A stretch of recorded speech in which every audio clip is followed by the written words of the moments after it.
हाँ जी बिल्कुल, मैं इस वक्त जो है मौजूद हूँ चक 134 शुमाली में, जो सिला वाली तहसील का इलाका है, जहाँ पर जो है चंद दिन कबल एक 21 साल खातून को अगवा किया गया है, जिसके अलावा यकीन जो है इस वक्त सरापा एहतजाज हैं। उनका कहना है कि गन के ज़रिए जो है गन पॉइंट के ज़रिए फायरिंग करते हुए जो है बासर अफराद जो है खातून को अगवा करके ले गए हैं। इस वक्त जो है वो सरापा एहतजाज हैं। सिला वाली थाना के खिलाफ जो है उनसे जानते हैं कि वो इस बारे में क्या कहेंगे।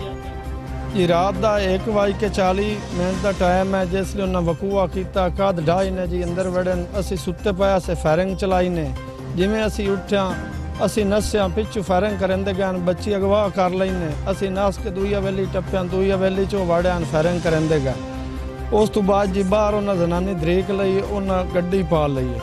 पूरे पिंड च उन्हें फायरिंग की है जी, ललकारा ही मरेंदे गए जनाब, गाल उगाल करेंदे गए साडा। उस तो बाद असी थाने गए हाँ, 1 ते कॉल की, पुलिस आ गई। उन्हें आख्या जी तुसी आ जाओ, तुहाडी FIR कटने।